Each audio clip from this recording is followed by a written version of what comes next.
Saudações cordiais, nobres colegas aventureiros. Sejam bem-vindos a mais um Templo da Deusa Bêbada.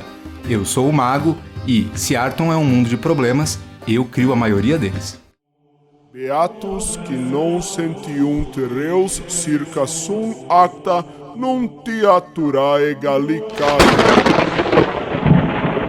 Ô, seu bando de vagabundo! Nesse templo não tem ladainha, não. Encham os canecos! Padre que veja, libera essa tina de vinho aí.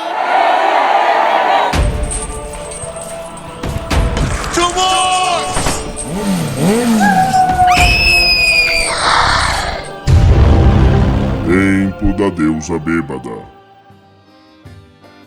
Saudações, aventureiros, aqui quem vos fala é o Mascote e, há muito tempo, 3 jogadores se juntaram e dessa união nasceu nosso mundo, o mundo de Arton. Saudações, aventureiros, eu sou o menino Iório e a minha certidão de nascimento não é a minha ficha. Saudações, eu sou o Will, o Arauto, e eu prometo tentar guardar a maior quantidade de informação possível sobre esse podcast. E já avisando que todo mundo aqui vai errar alguma coisa. Tem muito nome, esse cast vai parecer hoje o resumo de Silmarillion. Muito nome e muito erro de pronúncia também. Exatamente, eu acho que ele deveria vir com um dicionário etimológico. A começar pelo nome do deus menor do povo sapo, o Jaf. Oi!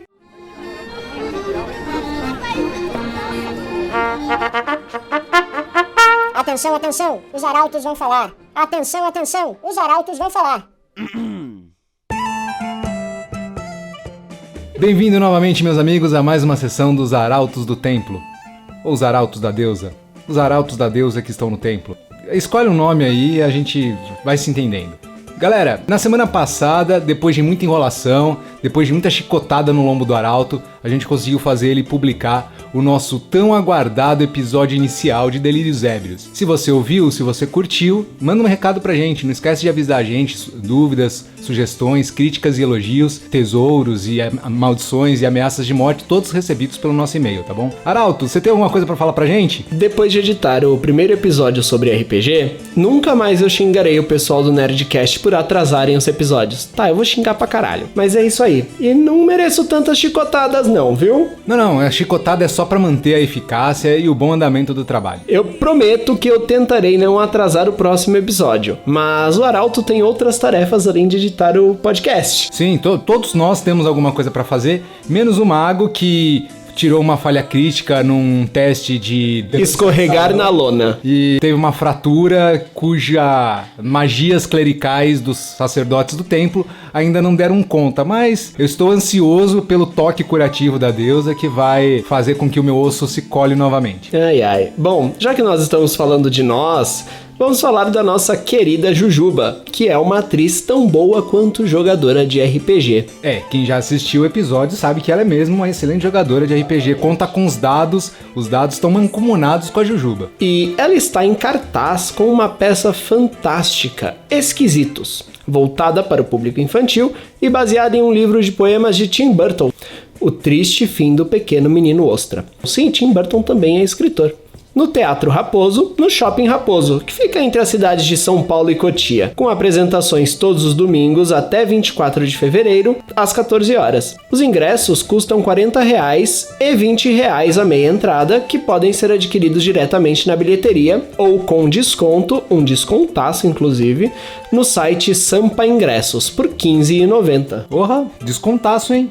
Eu ainda não fui assistir, preciso, viu? Eu não sei se eu vou conseguir sair da minha mobilização a tempo pra ir lá, mas faço votos aqui, como dizem no teatro, muita merda pra nossa querida colega de produtora, a Jujuba, nossa colega de mesa, todo sucesso pra ela e pra equipe do teatro dela. E que nem me rolem bons dados para esta trupe fantástica. Exato, porque pra mim ele não ajudou muito não. E lembrando, pessoal, não esqueçam, mandem os seus pergaminhos eletrônicos para nós no pergaminho@templodadeusabbebada.com. Sigam nossos arrobas no Twitter, Arauto da Deusa, Beba da Deusa, O Mago Bêbado. Curtam nossa página no Facebook, curtam o nosso perfil no Instagram, ambos Templo da Deusa Bêbada. Um agradecimento mais que especial, e sigam eles também, a Hexatons Produções, a nossa parceira nesta fantástica jornada. Tan, dan, dan, dan, dararam.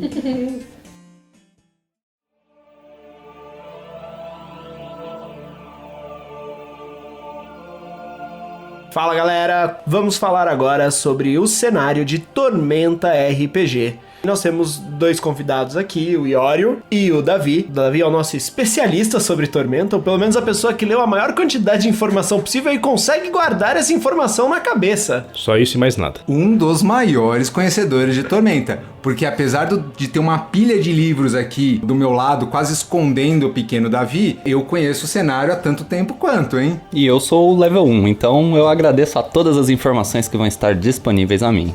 Gente, eu gostaria de começar falando sobre a criação do cenário. O Davi, meu colega aqui, vai me corrigir se alguma coisa falhar. Mas além da duração, do tempo em que o cenário existe, o mais interessante é que o mundo e o universo de Tormenta, ele é uma criação de um casamento um tanto quanto peculiar. Diz a lenda da Gênese de Arton que o nada e o vazio se casaram, e dessa união nasceu o mundo, não só o mundo, como os 20 deuses. Ao longo da história de Arton, muitas batalhas ocorreram, principalmente entre os deuses. A primeira e mais importante é uma batalha que define o cotidiano dos artonianos. Tenebra e Asger brigaram para decidir quem controlaria os céus, quem dominaria os céus. Como essa batalha culminou num empate, ficou-se decidido que Tenebra guardaria a metade da noite, enquanto Asger dominaria durante a metade do dia. E assim surgiu o conceito de dia e noite no cenário de Arton. Só fazendo uma observação, né? O nosso querido mago não citou isso de imediato, mas Tenebra é a deusa da noite e das trevas, enquanto Asger é o deus sol de Arton. Mas se um é responsável pela noite e o outro é responsável pelo dia, Asger é o deus do sol, Tenebra não seria a deusa da lua também? Sim, é uma representação comum. Dizerem que a lua é Tenebra, e as próprias fases da lua indicam as fases de humor de Tenebra. Então quando a lua está cheia, Tenebra está bem-humorada. Quando a lua está nova, Tenebra está mal-humorada. Já que a gente está falando de criação, eu queria pontuar um negócio aqui das palavras do próprio autor, de um dos 3 autores originais de Tormenta, do Cassaro. E você falou que foram 20 deuses criados. Esses 20 deuses têm um motivo para serem 20. É para representar a simbologia do D20. Porque já que eles usavam um sistema baseado no sistema D20, eles queriam colocar essa simbologia no jogo, no cenário. Olha aí, trazendo informações novas, não sabia disso não, interessante. Falando de 20 deuses, a gente pode citar eles, não pode? Então vamos lá, vamos conhecer todas essas divindades aí. Eu não vou falar em ordem alfabética, porque eu não quero que isso aqui se torne uma lista telefônica. Mas eu vou citar alguns, eu vou começar pelos meus favoritos. Eu gosto muito do conceito de Calmir, deus da justiça. Ele vive no reino divino de Ordine. Todos os deuses, eles têm planos cosmológicos, espaços dimensionais próprios, onde todo o poder deles é máximo, e onde eles podem ser mortos por alguém muito poderoso, mas é onde eles retêm todo o seu poder. O mundo de Calmir Ordine é justo. Todas as árvores têm a mesma quantidade de folhas, todas as montanhas têm a mesma altura e o mesmo formato, o castelo de Calmir em Ordine tem a mesma quantidade de salas, todas as torres têm a mesma altura e todas as salas têm o mesmo tamanho. E é tudo Justiça simétrico. Total. E é tudo simétrico. A simetria é tamanha que as estações têm exatamente a mesma duração e, por exemplo, em estações chuvosas, a chuva tende a começar em um horário, por exemplo, todos os dias no mesmo horário, por exemplo, 2 da tarde, e acabar exatamente às 4 da tarde, sem falta e sem mudança. Curiosamente, meu outro deus favorito é a antítese de Calmir, Nimb, o deus do caos. Seu reino, Algazara, contém todo tipo de insanidade que pode ser produzida por qualquer mente pensante ou não. Mas ao contrário do que se pensa, a tormenta não veio de lá. Exatamente, e o mundo é tão caótico que você pode pensar nas bizarrices mais bonitinhas até as mais aterrorizantes, vamos dizer. De fato, Algazarra, os planos dos deuses tendem a ter formatos e Algazarra tem o formato de um dado de 6 faces, com os pontos dos dados que marcam as numerações das faces sendo grandes crateras, que dizem que caso você caia numa delas, você pode ir parar em outro canto da criação. Certo, então um jogador comum ele não pode ter acesso a esses planos das divindades, tipo, ele não vai estar andando pela Terra de Tormenta e simplesmente cair num lugar desse, né?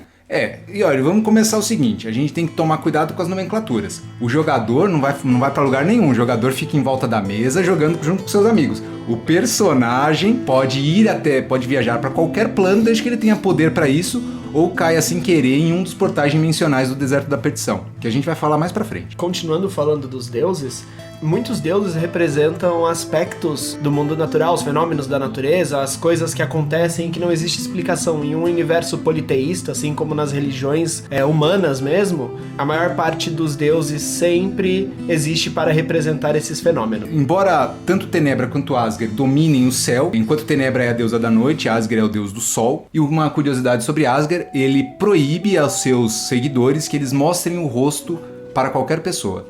Os seguidores mais fiéis, os mais ortodoxos de Asger, mantêm o seu rosto e, na verdade, a pele toda oculta do sol. Neste caso, paladinos principalmente e clérigos, se eu não estiver enganado. Pelo menos aqueles que são os mais fervorosos dentre o clero. Não, mas agora vamos falar uma coisa, né? Imagina um paladino de Asger com uma armadura completa. O dia inteiro debaixo daquele sol do capiroto, cozinhando. Deve ser um CC da porra, né, meu? Eu prefiro paladinos bêbados. Eu prefiro clérigas de Tenebra. Elas tendem a ser um pouco mais voluptuosas que o normal. Falando de voluptuosidade, tem outra deusa que eu gosto muito. Deusa da magia, a deusa Wina. Ela é uma divindade muito generosa e exuberante. Bota exuberância nisso. Algumas pessoas diriam até, olha o carisma dela, olha o carisma dela! Foco no carisma. Você falou da voluptuosidade dos deuses e inclusive de muitos personagens dentro do cenário do mundo de Arton. Beijo, Niele! E é importante destacar que o cenário de Tormenta foi criado na década de 90, se não me engano. 80, 90... O cenário de Tormenta foi criado um pouco depois, na verdade. O cenário de Tormenta ele é uma grande colcha de retalhos, de conceitos, personagens, lugares e ideias que o trio Tormenta teve ao longo de toda a sua vida jogando RPG. O Mestre Arsenal, antes de ser um grande sumo sacerdote e um dos maiores vilões, e uma leve referência ao Darth Vader, ele também é um vilão de uma aventura que, se não me engano, foi o Cassaro que narrou, né? Isso mesmo. Basicamente, ele é um inimigo combado. Ele é o arquétipo de vilão de final de filme. O vilão do jogo. Quando Kratos derrubar todo mundo, ele vai enfrentar o Mestre Arsenal no final. O próprio Cassaro disse que ele construiu o Mestre Arsenal fazendo uso de um combo baseado, se eu não me engano, no sistema AD&D 3.5 ou algum sistema mais assim, em que combinando os itens certos, um par de manoplas, um martelo do trovão e um outro escudo, você fazia um inimigo incrivelmente poderoso e difícil de abater.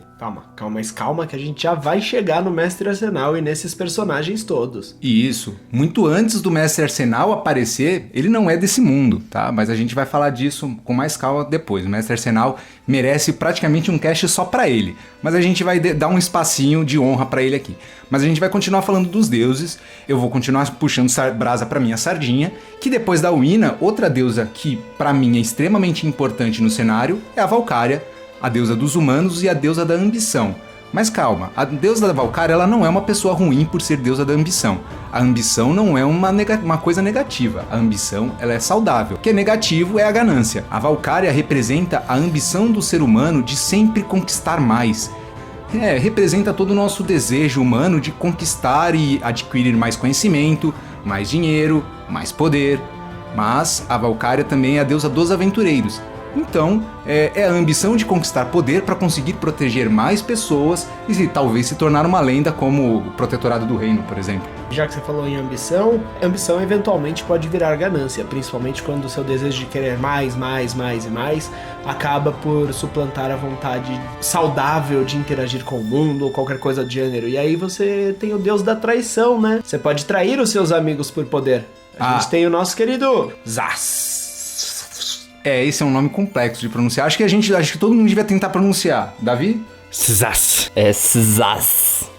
Eu gostei dessas duas. Szas. Exatamente, tem que lembrar que ele é um deus que tem um aspecto de serpente também, uma víbora, né? Víboras são extremamente traiçoeiras.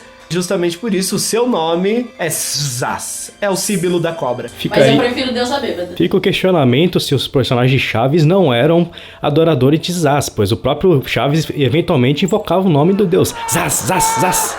Polêmica! Seria Chaves um Sazita? Lembrando que o culto a Szaz é proibido em todo o território de Arton Norte. Os cultistas de Szaz são perseguidos não só por aventureiros, por familiares de vítimas ensandecidas com ancinhos e tochas, bruxas e pela milícia do reinado também, que não deixa o culto a Cisás tentar prosperar. Mas, como eu disse anteriormente, Arton é um mundo de problemas e você sempre vai achar um culto de Cisás perto de você para te dar XP, tesouro e muito problema. A gente já falou dos principais deuses assim que a gente gosta. Acho que seria bom a gente só listar os 20 deuses que fazem parte do panteão atualmente, até porque existem deuses que já fizeram parte um dia, porque você pode se tornar um deus, assim como um deus pode perder os seus poderes e dar lugar a outro, mas o panteão sempre será composto por 20 deuses.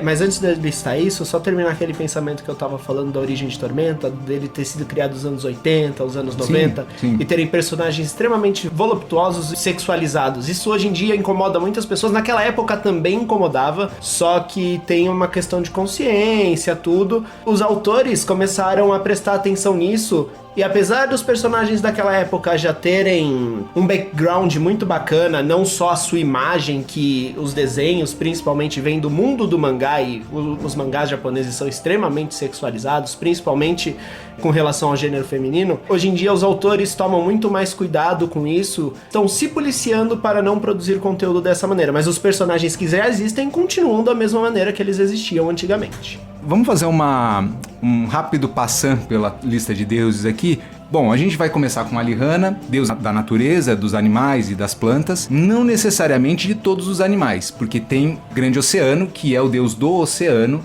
e ele domina todos os seres vivos que são marinhos, selacos e a maioria deles. Na verdade, Alihanna acaba sendo, sim, a deusa de todos os animais.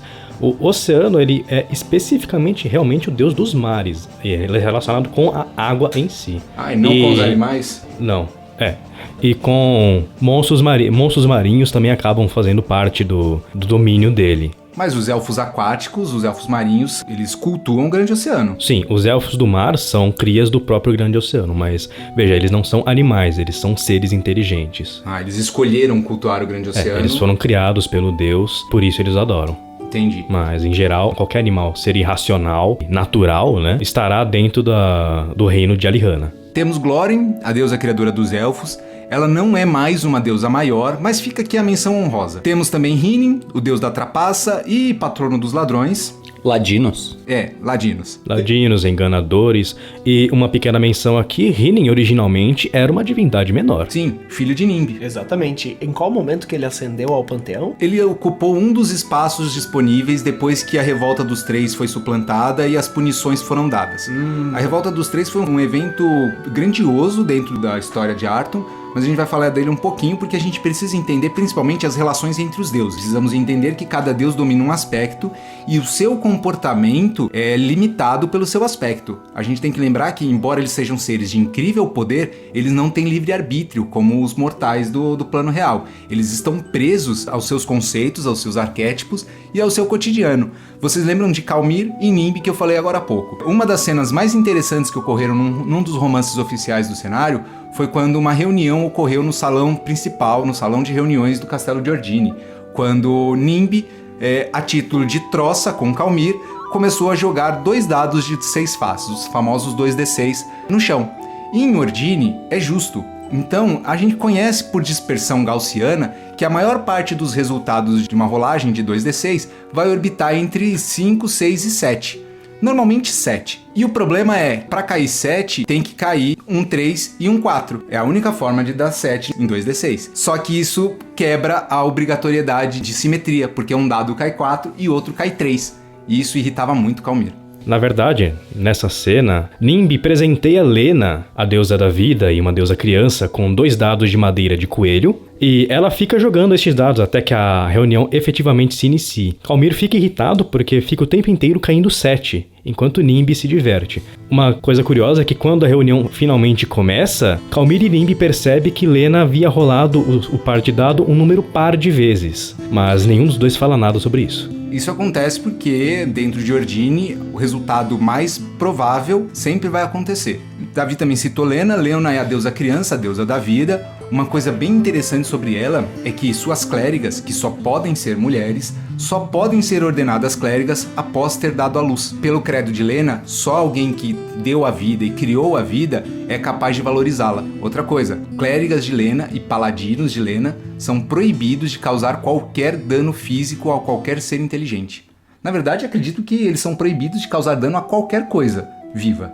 Os paladinos de Lena, na verdade, até podem se utilizar de violência, desde que não letal, mas pelo que eu sei, eles são obrigados a cumprir uma espécie de penitência após isso, e só em caso de muita necessidade. Depois de Lena, a gente pode falar de Kim, o deus da guerra. Um deus belicoso, violento e que tem uma arena em seu plano divino, se não me engano, Werra. Werra, exatamente. Werra é o nome do plano divino de Queen. E essa arena... Não é o filme do Fred Mercury. Você chega lá, você encontra ele cantando Who wants to live forever? Mas é assim que ele anuncia os combates na arena que tem. E lembrando que, assim, Queen, oh meu Deus. Vai ficar. Kim é um deus maligno. Porém, a guerra não é uma coisa necessariamente maligna. Ela é uma força motriz que move o mundo e os eventos adiante. Quem diz que Kim é maligno? Kim é neutro? Ele é leal e neutro. Na verdade, ele é uma divindade maligna. Inclusive, ele aceita sacrifícios de seres inteligentes. Kim, ele representa o aspecto da guerra pela guerra, a violência pela violência. Não interessa se é uma grande batalha campal entre exércitos defendendo pontos de vista bons ou maus, ou duas pessoas brigando num bar. Kim estará observando eles. Kim é praticamente o oposto a Lena, né? Enquanto Lena protege a vida ao máximo, Kim diz que se você não resolve alguma disputa com violência, você tá errado. Quem representa um aspecto da guerra mais justo e bondoso, por assim dizer, seria Kalmir, que também é uma divindade guerreira. Ou o próprio Linwu, o deus samurai. Linwu eu gosto muito também. Linwu sempre pareceu meio anacrônico, meio fora de lugar no panteão pra mim. Desde que eu lia, parecia muito estranho. Mas isso tem a ver com a história de Tamura, que a gente vai falar mais pra frente. Mas dentro do novo sistema, do Império de Jade, Linwu tem um papel extremamente importante. Ele toma uma proporção muito maior no cenário. Mas Linwu é um deus bem legal mesmo. Linwu é o deus da honra e ele é um deus dragão, similar a um outro deus que nós vamos falar logo mais adiante. Mas diferente desse deus, ele é um dragão oriental que não tem asas, né? Aquele corpo de serpente. Tipo Shenlong. Ele é reconhecido pelos outros deuses, no caso Tauron, que também é um deus guerreiro, Kalmir e o próprio Kim, como um espadachim melhor do que os três. Sim. Todos eles sabem que enfrentar um Linwu em um duelo seria letal.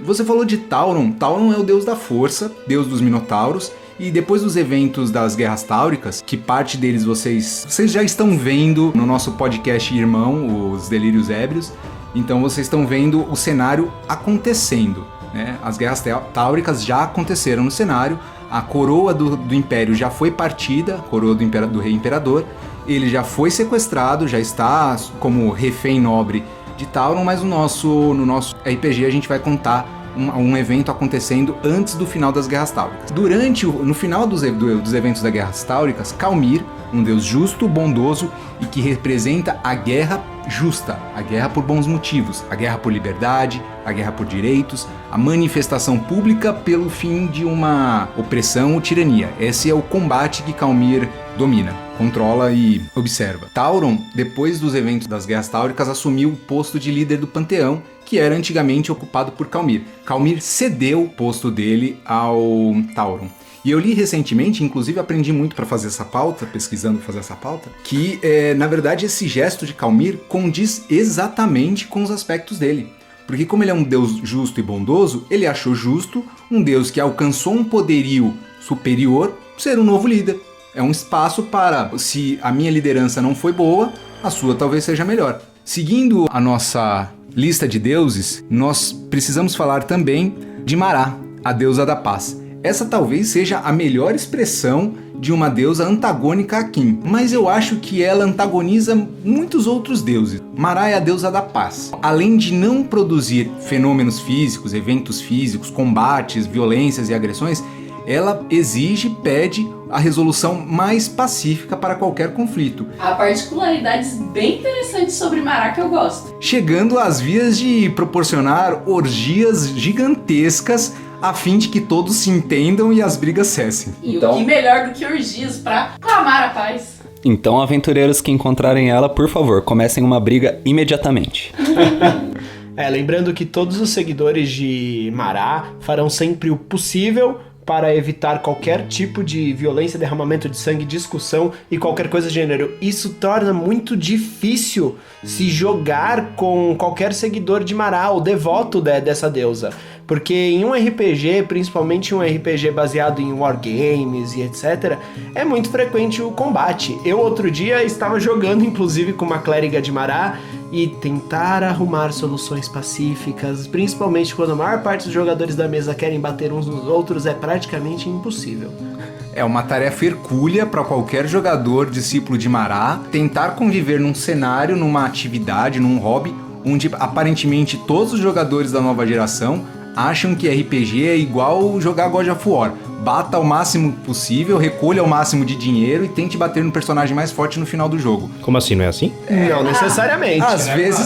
Às vezes pode ser assim, mas essa não é a regra. Assim como jogos extremamente interpretativos também não são uma regra. Varia do jogador para jogador, de grupo para grupo. Se o seu grupo, seus jogadores, seu narrador gostam de descer a porrada até no caçaro, descer o malho no caçaro, referências, um homem não é nada sem referências, eles podem. Se eles estão se divertindo, a gente tem que lembrar sempre que a regra é se divertir. Mas toda vez que a gente tem um jogador que está um pouquinho fora da ideia da campanha, primeiro passo, o narrador tem que conversar com esse jogador, né? Explicar para ele que não é bem assim, que estava querendo contar uma história diferente, que estava querendo contar uma história de um jeito diferente. Se o jogador aceitar e mudar o personagem, mudar o comportamento, ótimo, todo mundo se diverte. Se não, aí cabe um convite delicado, civilizado e educado pra sair. Se mesmo assim não sair, pé na porta e soco na cara. #ban. Exatamente. E voltando aos deuses e aproveitando isso que a gente falou sobre jogadores, é importante destacar que essa diversidade de facetas dos deuses, dentro do panteão você tem uma diversidade muito grande e os próprios deuses têm facetas diferentes ali, né? Ao mesmo tempo que Tenebra pode ser a deusa da noite, ela também pode ser a deusa dos mortos-vivos e ser deusa dos anões, inclusive. Sim, Tenebra Por que esse povo acha que a gente tem que ser deusa de uma coisa só? Tenebra e Calmir dividem o posto de criadores da raça anã, mas a maioria dos anões prefere continuar acreditando e seguindo Calmir. Recentemente, eventos do cenário de Arton dão indícios de que há uma cisão em Doherin, que alguns anões estão optando por seguir um credo de Tenebra, o que acaba levando eles a atos malvados, cruéis, malignos. Mas vamos lembrar, Tenebra não é maligna. Ela é neutra. Ela é neutra. Ela protege e é mãe de tudo que ocupa a noite. Então, o que ocupa a noite? Ao mesmo tempo que a lua e as estrelas, também ocupam os vampiros, mortos-vivos, criaturas assustadoras, mas todo romance tem que ter uma noite de caminhada ao luar. Então Tenebra está olhando esses casais também. Após falarmos de Mará, a deusa da paz, curiosamente temos Megalok, que é o deus dos monstros. Coordena, ele comanda todas aquelas criaturas que normalmente os jogadores descem o cacete. Sinceramente, eu questiono se ele coordena alguma coisa ou se ele só solta no mundo e... foda-se. Eu sou adepto dele, só solta no mundo e foda-se, até porque o reino dele é composto principalmente por brigas e mais brigas entre criaturas gigantescas que você provavelmente terá pouca chance de sobreviver contra ela. O mundo de Megalok parece o sonho de criança de algum roteirista de filme de monstro. Do Ultra Seven, do Godzilla, monstros gigantes, kaijus se batendo à torto e à direito. É isso que é o reino de Megalok. Davi, você lembra o nome do reino de Megalok? Porque eu já esqueci. Achei aqui no manual. Chacina é o nome do reino de Megalok. Dá pra ver que não é um lugar onde você espera passar um tempo gracioso colhendo flores no campo. De fato, uma menção rápida. Num futuro cast, talvez vamos falar sobre os reinos dos deuses, mas em Chacina, os seres que vão para lá que não são monstros tendem a, por causa da atmosfera opressiva e energias selvagens que habitam o reino, você se transforma em um monstro só de estar lá. Mesmo que você não vá para lá como espírito morto, só de visitar o lugar através de portais planares e outros meios, você se transforma em um monstro aos poucos, o que pode ser permanente. Cara, é tipo a dimensão Cronenberg, tá ligado? Ou seja, quando for ao reino de Megalok, leve sempre o seu frasco de SVP. Dar um passeio bêbada lá deve ser bem divertido. Seguindo o nosso cardápio de deuses, nós temos Ragnar. Não gosto dele, tá? Então, o maldito deus da morte. Eu não gosto dele principalmente porque ele é o pai da Aliança Negra e o criador desse exército que tá batendo as portas do reinado, trouxe muitos problemas. Na verdade, eu quero falar uma curiosidade pessoal. A revista Dragão Brasil, se não me engano, 49 e 50, vinha com especiais, com uma aventura especial, onde os jogadores vão entrar num posto avançado goblinoide e investigar e destruir uma máquina de guerra dos goblinoides. eles falham, a Aliança Negra domina Califor, e essa é uma história que eu vou contar mais pra frente. Mas Ragnar é o deus da morte e pai dos goblinoides. Dos hobgoblins, dos bugbears, dos ogros, dos trolls. Lembrando que, na verdade, nem todos os goblinoides foram criados por Ragnar. E ele só se tornou deus efetivamente dos goblinoides, de maneira geral, após os eventos da guerra contra os elfos, que a gente vai falar mais pra frente também. E ele acabou ascendendo ao posto de deus maior justamente por ter essa quantidade gigantesca de seguidores. Mas Ragnar também tem um segundo nome. Como você falou, ele é o deus da morte, que é o aspecto menos odioso desse deus. Nada contra os goblins, a não ser que goblin bom é goblin morto. Mas ele se chama Lin também. Isso. O deus da morte para os humanos. Isso, numa das primeiras versões do cenário, não existia Ragnar.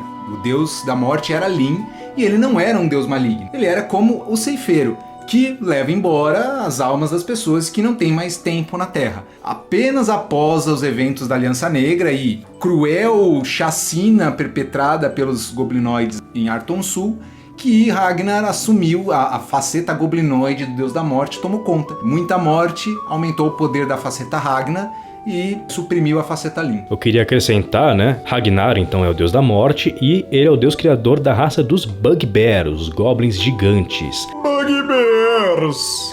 E basicamente, os exemplares mais fortes da raça goblinoide. Os hobgoblins e goblins são criados por seus irmãos, deuses menores. Harlak, dos hobgoblins, e Graulak, dos goblins. Quem criou esses caras aí? Porque eu vi, assim, pela linha cronológica de Tormenta, que eles foram criados... Quando eles criaram, é muito anterior até mesmo à criação dos humanos e dos elfos, por exemplo, mas não cita em momento algum quem criou eles. Ragnar, Harlak e Garlok. Quem são essas criaturas? São deuses. Então, deuses menores. Não, só que Ragnar quem criou não é um esse? deus menor. Ele começou como um deus menor. Ele só se torna uma divindade maior após os eventos da Guerra da Revolta dos Três. Eu li uma teoria, e isso não é canônico, não é oficial, mas seria possível que os três deuses goblinoides originalmente fossem membros da raça primordial do mundo de Arton, no caso fadas. Seres feéricos que poderiam ter criado a vida. Isso, eu teorizando aqui, em cima da teoria, aqui, de uma outra teoria, eles podem ter criado seres a partir das energias primordiais que ainda existiam em Arton, antes da criação efetiva da vida, terem moldado essas raças e tornado as divindades dessas raças. Isso vai de encontro com a mitologia celta, se não me engano, que abraçava as fadas bondosas, né, as sprites, as pixies, gnomos, e tinham as fadas ou seres féricos menos bondosos, que eram os duendes e os leprechauns. Então, se a gente trazer um paralelo, imaginando um mundo onde os duendes e os leprechauns perdem contato com os reinos feéricos, ficam apenas no mundo material, a ganância, crueldade e o sadismo inerente deles provavelmente evoluiria até eles se tornarem goblinoides, como bugbears e hobgoblins. Faria sentido se nós misturarmos aí um pouco de teologia com um pouquinho de evolução, mas a gente vai deixar para falar sobre os aspectos realísticos versus os aspectos fantásticos de um mundo de RPG num outro cast um pouco mais para frente. Porque é bem complexo e complicado, assim como todo mundo de Tormenta. Isso, vamos Lembrando continuar. que é uma colcha de retalhos, né? De várias informações que foram surgindo ao longo dos anos, até serem compiladas em manuais básicos e suplementos.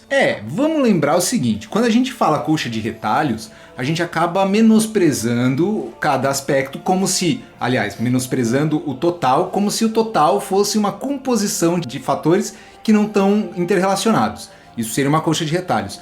Mas quando a gente falou colcha de retalhos no começo, a gente quis dizer que os blocos foram se adicionando, mas todos eles foram retificados e reconformados para uma história geral. Tem alguns pontos que são pontos um pouquinho discordantes, mas são muito fáceis de resolver, basta falar que veio do deserto da perdição. E lembrando que esses pontos discordantes e essas pontas soltas são sempre úteis em jogos de RPG, até porque senão você vai jogar um cenário engessado, onde você não pode alterar nada e não pode fazer nada, você tem que seguir praticamente essa linha cronológica e todos esses acontecimentos sem ter espaço para agir ali. Se você fez como eu e foi feliz e contente comprar o seu manual básico da Tormenta RPG, pode ter achado a linha do tempo do início do livro um pouco resumida ou muito vaga, e tem um propósito. Se o livro nos dá quem foi, quem fez, como fez e por que fez, não sobra espaço para criar. E como a gente falou no primeiro cast, RPG é uma criação colaborativa. Então as pontas soltas no background de deuses, locais, personagens, etc., faz muito sentido. Essas pontas soltas estão ali para você, narrador, para você, jogador, amarrá-las. Mas vamos voltar, continuando falando dos deuses. Tem uma deusa que eu gosto muito. É uma senhorinha, baixinha, vestida com mantos bem paupérrimos, mas detentora de todo o conhecimento. Essa seria Tanató. Exatamente, que a deusa bêbada não me ouça, mas eu sou um devoto fervoroso de Tanató. Na hora que o púlpito tiver que ser limpo, você vai ter que vir do mesmo jeito, tá, Araldo? Desculpa, Vai ficar pra você agora. me fudi. Eu não queria esse trabalho. Apesar de eu gostar muito de Tanató, porque com o conhecimento vem o poder, eu lembro que conhecimento me dá poder de saber qual é a melhor bebida pra tomar e ficar bêbado, honrando a minha deusa. Exatamente.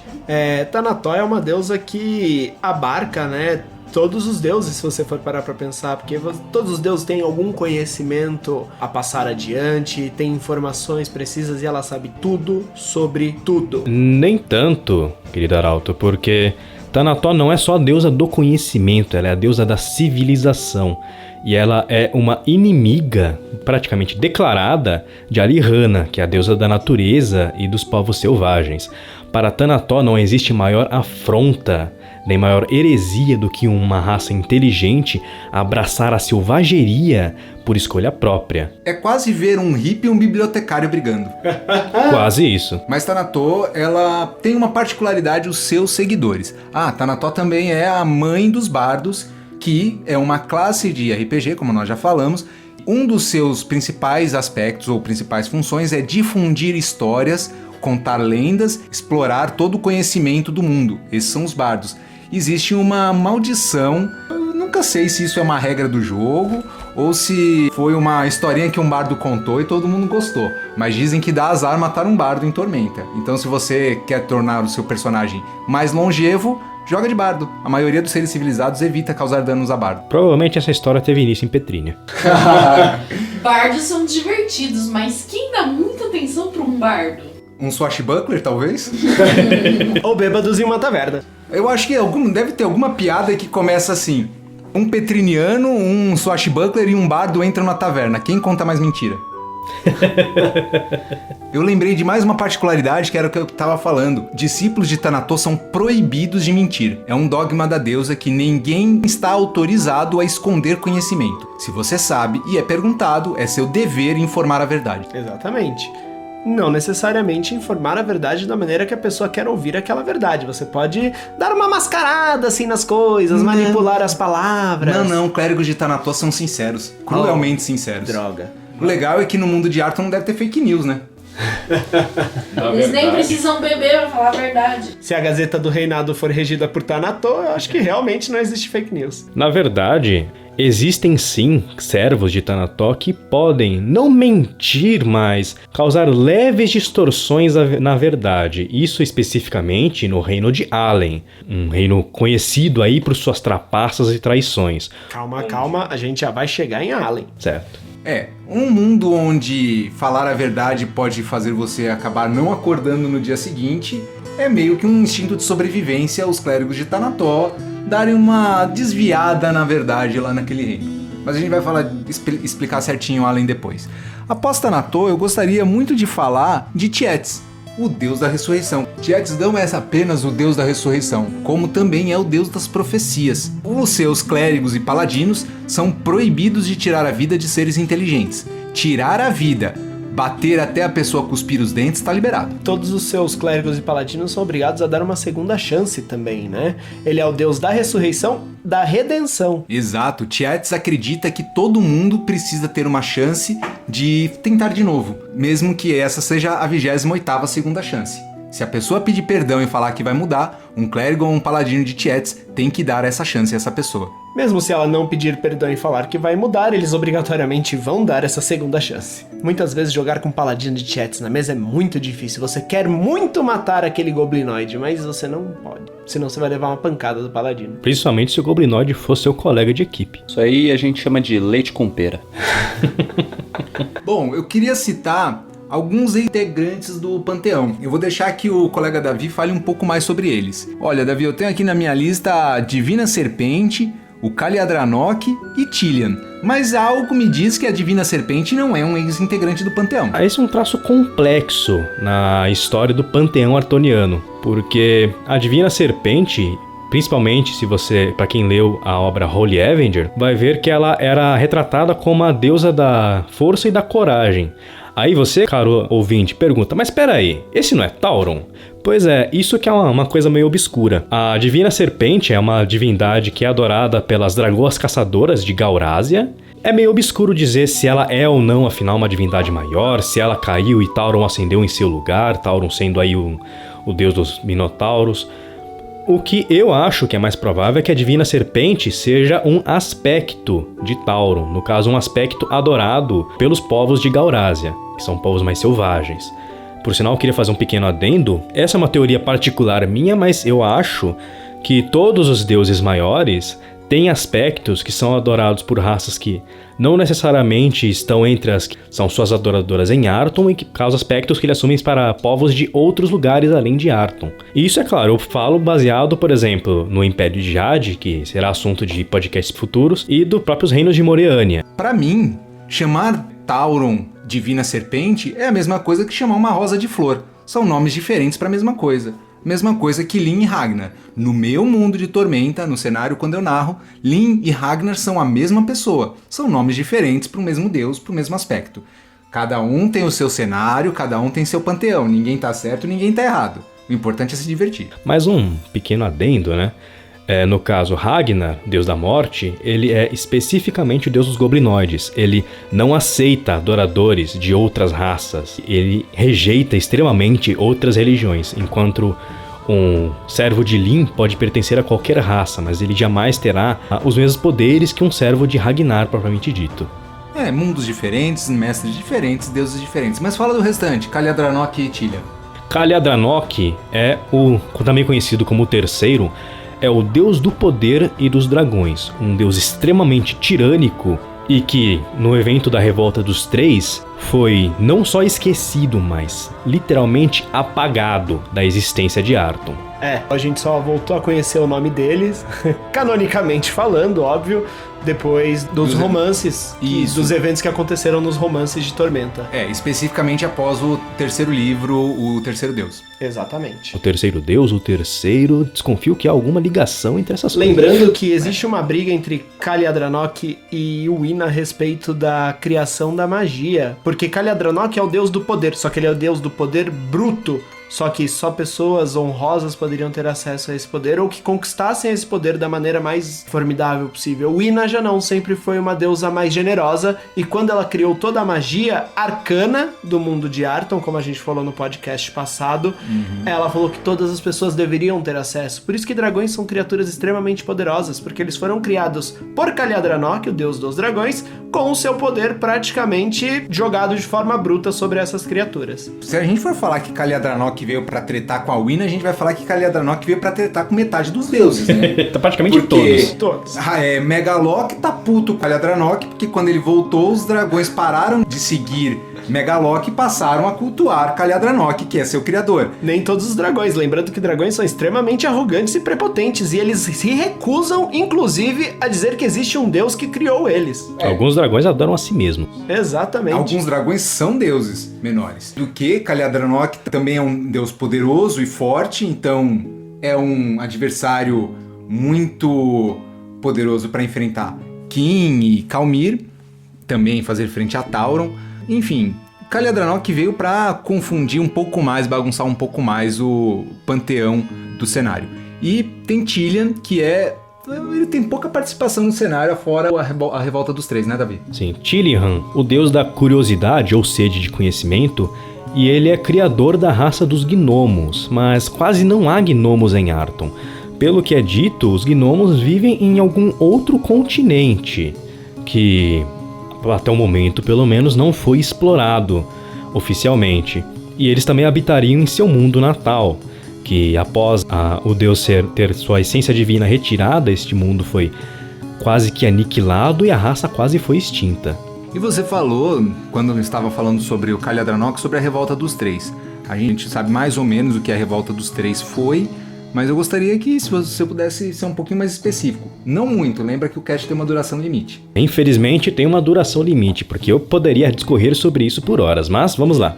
A revolta dos três ocorre quando Valkyria, a deusa da ambição e da humanidade, Tilihan e Caliadranlock, de quem nós falamos há pouco tempo, agora há pouco, encontram uma espécie de universo ou criação aonde... Proto-universo? Um proto-universo. É um universo que não tem nada, é como se fosse uma tela de pintura vazia. Exato. Tem espaço pra fazer coisas, mas não tem nada nem ninguém pra fazer essas coisas. Exato. Um proto-universo, perfeito. Então um proto-universo onde não houve o casamento entre o nada e o vazio. E eles decidem criar neste lugar sua própria raça, seu próprio mundo, sua raça perfeita. Só podia dar certo, né? E lembrando que esses três, ao criarem isso, juntam os três aspectos deles, né? Valkyria, a deusa da ambição, ou seja, ela quis galgar além do mundo de Arton, o mundo dos 20 deuses criados pelo Nada e o Vazio. Caliadranlock, o deus do poder absoluto, então nada melhor do que botar todo o seu poder e gastá-lo à vontade em um lugar onde você não vai ter limites para isso. E Tilihan, que é o deus das invenções, né? O deus das criações, tanto que gnomos são criaturas extremamente engenhosas. E lembrando que o encontrar a anticriação e criar algo dentro dessa anticriação foi mantido em segredo pelos três. Eles não avisaram ao líder do panteão e nenhum outro deus sabia da existência desse proto-universo. Exatamente. E essa criação deles cresceu e se desenvolveu, e eventualmente os demais deuses descobriram isso e decidiram pela destruição dessa aberração que eles haviam criado. E há a guerra entre essas três divindades e os demais deuses do panteão. Os três deuses naturalmente são derrotados. Tilihan, durante a batalha, tem sua essência divina retirada por Nimbi. Posteriormente, ele acaba sendo transformado em um mendigo louco que vaga pela cidade de Valkyria. A própria deusa Valkyria recebe um pouco de piedade dos irmãos, porque ela é a deusa da ambição, então, de certa forma, ela não tem culpa por desejar mais, por ir atrás de mais. Vamos lembrar que, como eu falei anteriormente, os deuses não têm livre-arbítrio. Eles são compelidos, obrigados a seguir o seu aspecto e a agir de acordo com isso. Então, nada mais ambicioso do que criar sozinha ou com dois amigos o seu próprio universo. Assim como nós criamos o nosso podcast. Aê! Então eu sou o Tilihan? Por quê? Ou eu sou a Valkyria? Não, somos abençoados por Valkyria. Podemos então tá ficar bom. assim. Não. Abençoados por mim mesmo. Ai, caralho. Desce a cachaça! E lembrando que a punição veio não pelo fato deles terem criado e deixado de comunicar o restante do panteão, mas foi motivado, se é que deuses podem sentir medo, por uma parcela de medo dessa anticriação, justamente por ela ser extremamente perigosa do ponto de vista de poder. Supostamente, essa criação teria atingido um grau de evolução e poder tamanho que eles poderiam inclusive matar deuses. Na verdade, quando os três criaram esse novo universo, eles criaram também deuses ou criaturas que pudessem emular os poderes de um deus para que esse povo adorasse. E esse povo adquiriu tanto poder e a ambição deles era tamanha que eles mataram as divindades do mundo deles. Na verdade, eles mataram e dominaram tudo. Não existe tempo, não existe espaço, tudo faz parte da mesma criatura. Eles, como uma praga, infestaram o universo onde eles estavam, a ponto de não haver nada diferente do que eles eram. Não existem objetos que não sejam parte dessa grande criatura viva. Não existem outros animais que não sejam parte dessa mesma criatura viva. A gente vai falar dessa criatura viva mais pra frente, porque ela tem uma participação importante no destino do nosso mundo. Vamos falar agora da punição. Quais foram as punições que eles receberam, Davi? Só um pequeno adendo, você falou realmente, eles consomem tudo que existe em seu universo, mas antes disso, uma vez que os três deuses são derrotados, os demais deuses, eles esterilizam esse universo. Ou pelo menos assim eles acreditavam, mas a criação dos três deuses era tão poderosa que ela não pôde ser varrida por completa. Então ela ressurge, aparentemente de forma espontânea, e aí sim eles assimilam tudo que existe. O tempo, o espaço...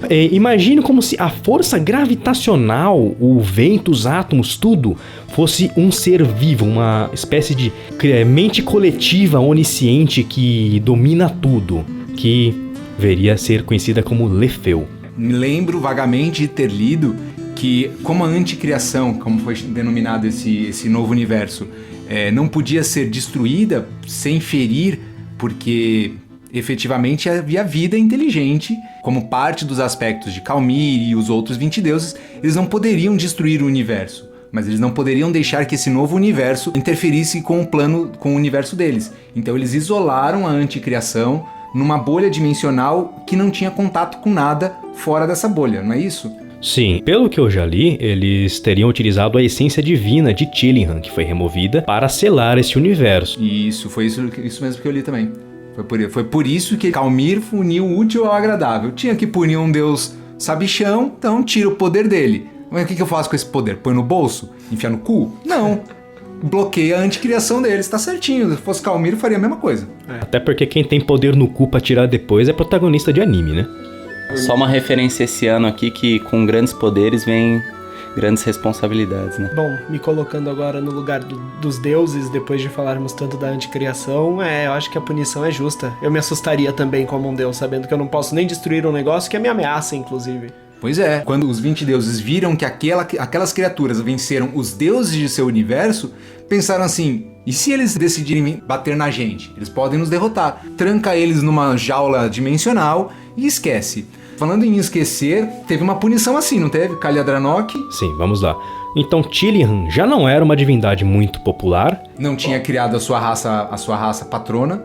Ele criou os gnomos, mas os gnomos também não eram muito religiosos. E ele mesmo, por ser curioso, ele se interessava por algo e perdia o interesse muito rápido. Logo, ele não tinha muito contato com sua própria criação. Quando ele teve seu poder retirado, ninguém sentiu muita falta. Já Valkyria recebeu a piedade de seus irmãos e a ela foi dada uma punição relativamente branda.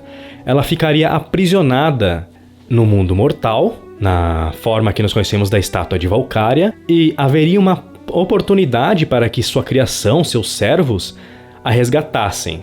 Mas o desafio para isso seria gigante.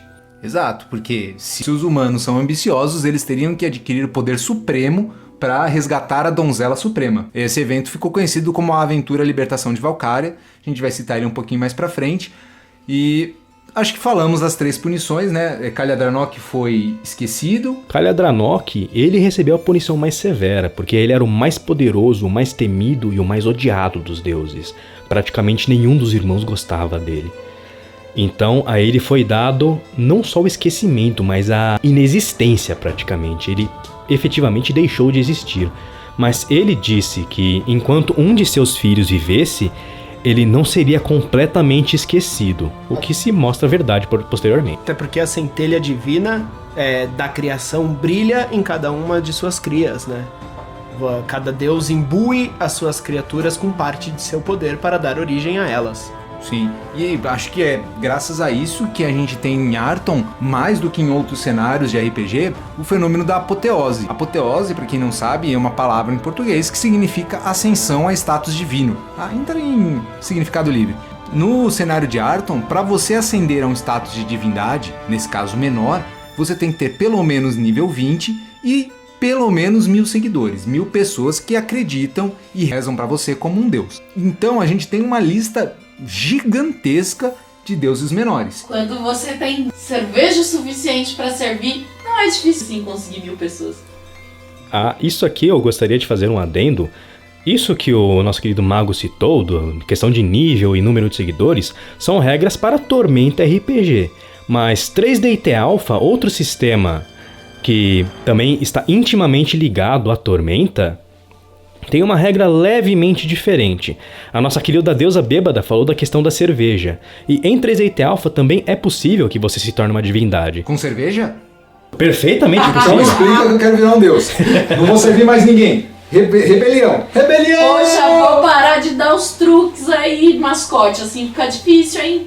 Desculpa, deusa bêbada. Mas não é fácil também. Primeiro, você tem que ser um personagem de escala Kyodai. Em um cast futuro, talvez nós expliquemos a questão das escalas de poder em 3DT Alpha. Já tá convidado pra falar disso. Se não tivesse, não precisava falar comigo nunca mais. Não é nada fácil atingir esse nível de poder, que é quase um nível de poder de uma divindade mesmo.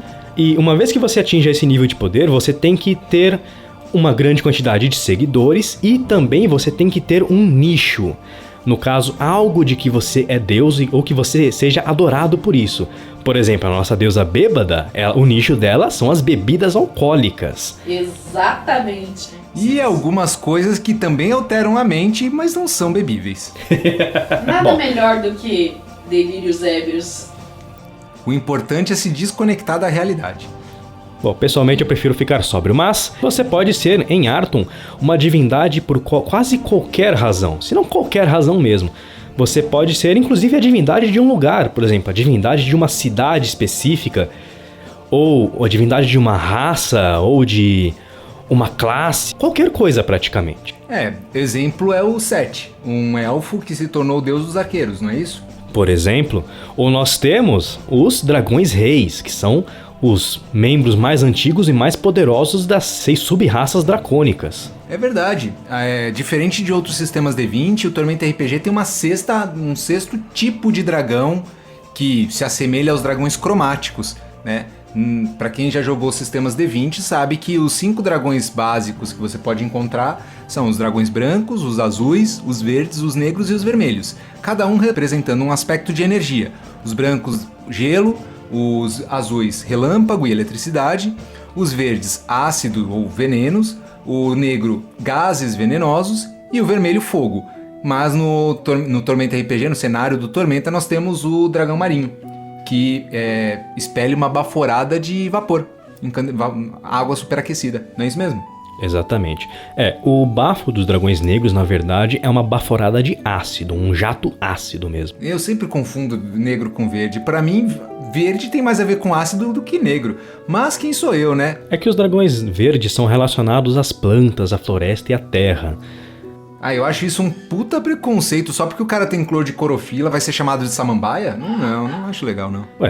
O Hulk seria um excelente sacerdote de Alihanna com a cor dele. Exceto pelo fato da destruição generalizada que ele causa por onde passa, né? Você acha que a Alihanna não é uma deusa destrutiva? Ela pode ser a deusa da natureza, mas fenômenos naturais e desastres também são parte da natureza. Então você tá querendo dizer que Hulk é um fenômeno da natureza? Ele é uma força da natureza incontrolável. O Átila falou que uma das opções de adquisição de poder para o Hulk seria a fotossíntese. Seria a única forma de ele conseguir energia suficiente para ganhar aquela quantidade de massa que ele ganha tão rápido. Pra quem não sabe, não é Átila o Uno, tá? É um cientista de quem estamos falando. Todo mundo aqui, eu acho que em maior ou menor nível, é fã do Átila Yamarino, apresentador do Nerdologia.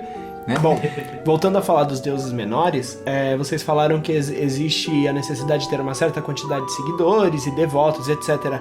Só que é importante destacar que devotar não é necessariamente saber ao que você está se devotando. Por exemplo, existem muitos deuses, por exemplo, o deus Tibar, que inclusive é o nome da moeda do reinado de Arton, né? Uhum. E nem todo mundo cultua Tibar, mas todo mundo cultua o dinheiro. E não cultua de prestar homenagens ao dinheiro ou qualquer coisa do gênero. É uma das coisas mais importantes na vida de qualquer cidadão que vive em uma economia ativa ou qualquer coisa do gênero. Então, Tibar alcança esse posto divino e essa quantidade de seguidores pelos seus seguidores mesmo e pelos seguidores que cultuam ele sem mesmo saber que o cultuam. Por esse conceito que todo templo da deusa tem uma taverna ao lado. Não é a própria taverna? Não. Depois, né, no final do nosso programa, a gente vai pra taverna do lado, fazer o happy hour, socializar. Entendi.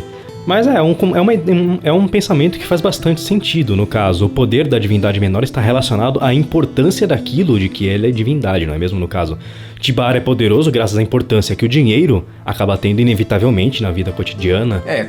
Eu gosto de pensar assim. Obviamente, eu tenho a referência do segundo, se não me engano, do terceiro livro. No terceiro romance do oficial do cenário, o terceiro deus, se não me engano, tem um personagem que cria um deus, né? O deus dos amigos, eu não lembro o nome que é dado, mas é o Darion. Qual é o nome do personagem?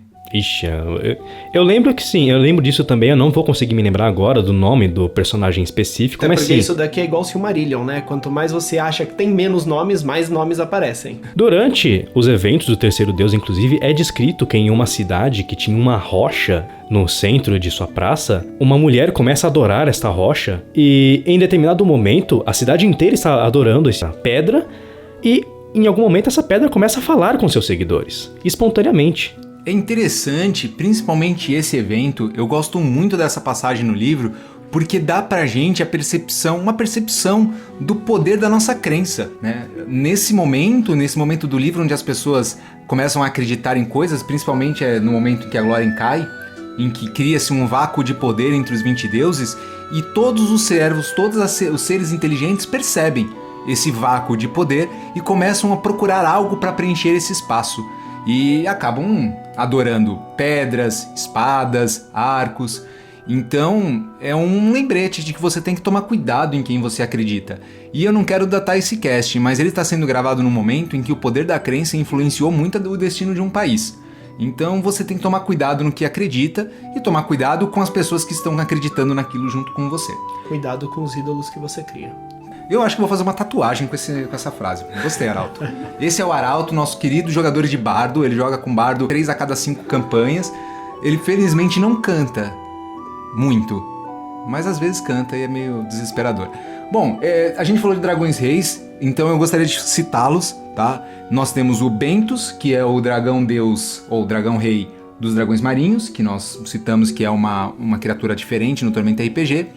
Temos a Beluga, que é o nome de uma espécie de baleia. Isso, uma baleia do Ártico. Ali da região onde a mãe do Yoga morreu. E Beluga é a deusa rainha dos dragões brancos e o corpo dela jaz num túmulo nas Montanhas Uivantes. As Montanhas Uivantes são o reino gelado, a parte mais gelada do reinado. E tem essa característica climática por causa da presença da deusa dos dragões brancos. Seria interessante um cast onde nós pudéssemos nos alongar sobre os dragões em Arton, porque eles são seres tão poderosos que a simples presença deles pode alterar a geografia de uma área. Principalmente quando falamos nos dragões reis, no caso, Beluga é a rainha dos dragões brancos, os dragões do gelo. E a presença dela leva junto dela um frio intenso. E como ela foi aprisionada nas Montanhas Uivantes, o clima da montanha ficou gelado e isso alterou toda a vida do lugar que se adaptou para esse frio. O bioma, né, daquele ambiente. Sim, surgiram ursos polares naquela região. Ursos polares, rinoceronte do gelo, trolls do gelo. Visões da neve. Hidras do gelo. Além da Beluga, do Bentos, temos o Raidora. Ou é a Raidora? Tem mais alguém que é fêmea, tem mais alguma dragoa fêmea. Raidora ou Hydra, como eu costumo falar, eu não sei qual seria a pronúncia correta. Avisamos que teríamos problemas com nomes. Olha, se você sabe qual é a pronúncia correta, manda um arquivo de áudio pra gente aí no nosso e-mail e a gente decide se a gente gostou da sua pronúncia, porque o cast é nosso e a gente manda. É isso aí. Hydra, o dragão rei dos dragões azuis e os dragões do céu. Bem, e além de Raidora, o dragão rei dos dragões azuis, o dragão dos céus, Beluga, a rainha dos dragões brancos, temos Bentos, o deus rei dos dragões marinhos, e faltam mais 3, né? Sim, temos Scar, dragão rei dos dragões vermelhos e rei de Scar Shantalas. Ele tem seu próprio reino, que metido. Né? Eu acho que é o maior tesouro que um dragão poderia acumular, é o seu próprio reino, né? Com certeza, seu próprio reino, seu próprio povo. E temos o dragão negro, que é o Mizlen. Mizlen, exatamente. Mizlen é uma figura bastante interessante, porque ele teve suas asas arrancadas em tempos imemoriais, e elas foram substituídas por asas feitas de puras trevas. O Mizlen é o dragão negro que solta um gás de veneno, é isso? Dragões negros, como eu falei, têm um sopro ácido, né? Ácido, o veneno são os dragões verdes, né? Eles são também muito traiçoeiros e frequentemente relacionados às Zás. Isso, também já vi referências a isso no cenário também. E o dragão verde que foi substituído recentemente. Isso, o antigo rei dos dragões verdes era Heart, se eu não lembro bem qual é a pronúncia agora. Coração em inglês, Heart. Quase isso. Algo mais próximo de terra, eu acho que seria, né? No caso, tipo, alguma coisa como Earth, eu acho que seria a referência. Hearth. Não é a Earth-chan, só pra constar. Ele foi morto pelo Paladino de Arton. Mas esse Paladino também era um Paladino ou um caçador de dragões?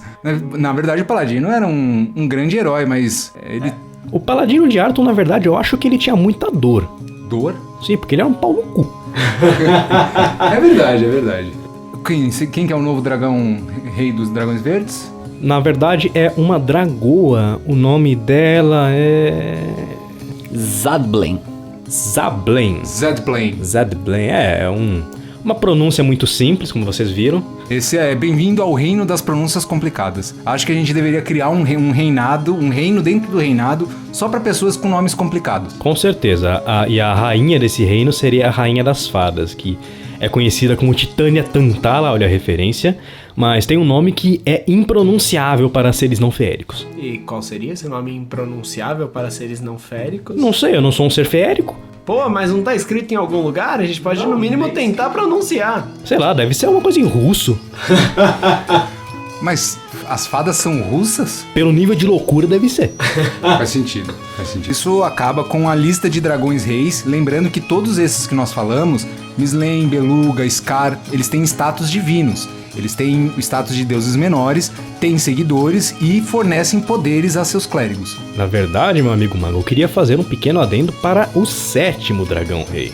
Verdade. Pois se existem os 6 dragões cromáticos, existe um 7º tipo, entre aspas, de dragão, que são os necrodracos, os dragões mortos-vivos. E o seu dragão rei tem o nome de um osso. Sim, o nosso querido e adorado... Tarso!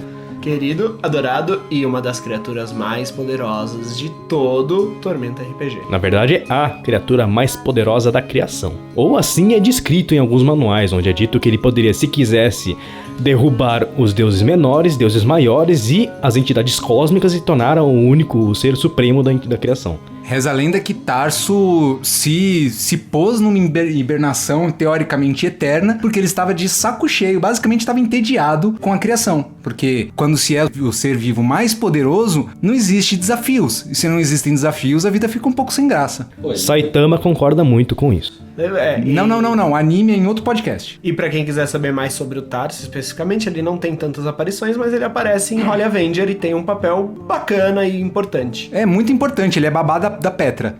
Babá da Petra. Ele só não faz a única coisa que ele deveria fazer, que é impedir a Petra de cozinhar. E assim como todo dragão, ele tem um tesouro. Se você conseguir derrotá-lo, o que é pouco provável, mas se você conseguir derrotá-lo, você encontrará com ele um sorvete. Eu acho que a gente pode continuar a partir daqui, né? A gente falou dos deuses menores, então, só pra fazer uma passagem rápida, vou citar todos eles aqui rapidamente, sem nos aprofundar tanto. Lembrando que não são todos, porque Arton tem uma infinidade de divindades menores. Essas são as que aparecem nos romances, eventualmente aparecem nos livros, ou têm um papel muito importante dentro de toda a cosmologia artoniana. Lembrando que, pelo fenômeno da apoteose, qualquer coisa pode se tornar um deus divino, inclusive uma mancha de bolor num pão. Que triste cultuar uma mancha de bolor, mas tudo bem. Vamos lá. Altair, deus bárbaro das montanhas. Beluga, a deusa das montanhas uivantes. Bentos, o deus dos mares, além de dragão rei. Blinar, o deus das máscaras e disfarces. Canastra, deus das armadilhas e emboscadas. Canora, deusa da canção. Sete, deus elfo dos arqueiros. A divina serpente, deusa da força e da coragem, que pode ou não ser Tauron. Esmeralda, deusa das joias e pedras preciosas. E namorada do Quasímodo. Goharão, deus anão das armas. Goltron, deus dos músicos. Granto, deus anão dos escultores. Graolak, deus dos goblins. Helena, a enguia rainha. Ipion, deus dos cavaleiros e amazonas. Hurlaag, deus dos hobgoblins. Hidora, deus dos céus e rei dos dragões verdes. Se preparem pra essa agora. Prestem atenção agora, pessoal. Inglibilipostgit. Alguém quer tentar falar esse nome também? Inglifrifostic. Nai. Eu nem me arrisco. Uma curiosidade é que se você conseguir falar o nome desse deus sapo corretamente, dizem que ele te concede um favor. Jandira, deusa das boas maneiras. Jarkan, deus dos palhaços e artistas de circo. Kironan, deus dos jogadores. É o nosso deus. Clangor, deus anão das armaduras. E uma onomatopeia muito circunstancial. O clangor das armaduras. Krieg, deus dos kobolds. Lan, deus humano dos viajantes. Laurina, deusa das estrelas. Lupan, deus dos calçadores. Marina, deusa dos marinheiros. Minx, deusa dos gatos. Mulk, deus dos segredos ocultos. Sartan, que será comentado mais pra frente. Scar, deus de Scar Chantalas, né? Um dragão rei com um reino que é seu próprio deus. Acho que ele tem poder o suficiente. Taigorel, o deus salamandra flamejante. Teudiscan, deus do clima, Tibar, deus do comércio, Thoris, deusa do reino de Jalar, E primeira patrona do antigo paladino de Jalar, que depois viria a se tornar o paladino de Arton. e Zin, deus da velocidade. Zin! Nossa, você entendeu o propósito da onomatopeia. Parabéns, Arauto. Bom, agora que a gente já falou dos deuses menores e toda essa cosmologia, eu acho bacana a gente falar de aventuras grandiosas, aventuras importantes do cenário de Tormenta, que tem muito a ver com os deuses, né? Até porque grande parte das coisas que acontecem no mundo de Arton parte em algum momento da relação dos deuses com o mundo. Eu inclusive, como uma hipótese minha, extremamente pessoal, tomo o panteão artoniano e toda a mitologia artoniana como uma referência direta das mitologias greco-romanas, principalmente das mitologias gregas. Para quem conhece, para quem gosta, para quem estuda, sabe que quase toda a história de um herói grego, de um evento grego, tem envolvimento dos deuses. A Guerra de Troia começou como uma competição entre deuses.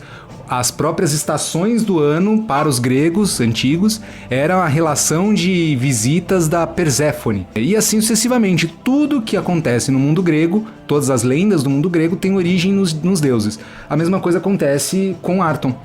Sartan, que foi comentado agora há pouco como um deus menor, ele aparece como uma figura central em uma das grandes aventuras que foi publicada há muito tempo atrás na extinta revista Dragão Brasil, publicada, né, pela editora Talismã, que envolvia a libertação desse deus maligno, Sartan. E a única coisa que evitava o aparecimento dele no mundo real seria a união de 3 peças de um disco, o chamado Disco dos Três. Então, eu não só li, como eu narrei, depois de alguns anos como narrador, e joguei ela no meu curto tempo como apenas jogador. O Disco dos Três, a princípio, não se passava em Arton. A única localidade que é de acordo com o cenário era Malpetrim.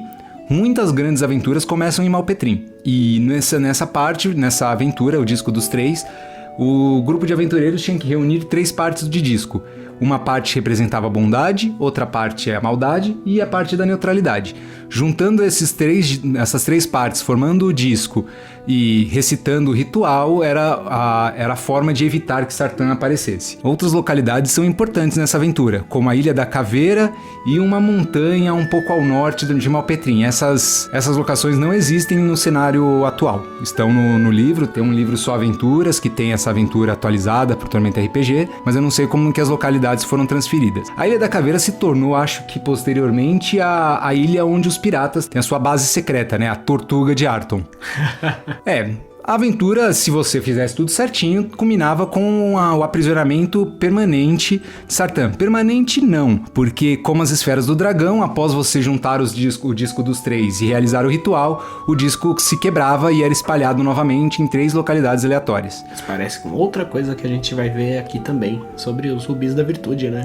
Eles não têm nenhuma ligação, a não ser o fato de que as partes desaparecem, mas Rubis da Virtude tem mais a ver com Dragon Ball do que com o Disco dos Três. Uma coisa interessante a saber sobre essa aventura é que os discos só poderiam ser pegos, segurados e manipulados por pessoas que tivessem a tendência relacionada àquele disco. Então, se você tem uma tendência maligna, você não poderia tocar na parte da bondade nem na parte da neutralidade. A mesma coisa, ou o contrário, se você fosse bondoso e neutro. Ou seja, era preciso ter um grupo diversificado para conseguir cumprir essa aventura. Se todos fossem bondosos, o disco do mal não ia ter quem o portasse. Se todos fossem malignos, o disco do bem e da neutralidade também não teria quem o segurasse. Então, isso ajuda, né? Para mim faz parte do aspecto do RPG, que é a diversidade e a aceitação de tudo, né? Não é porque alguém é mau que esse alguém precisa ser expulso do convívio social. Ele precisa ser controlado para que a maldade dele não seja transformada em atos maldosos. Seguindo nessas aventuras, a gente vai falar também sobre a libertação de Valkyria, né? Que vem justamente da punição dada aos 3. Originalmente ela foi publicada para o sistema D20.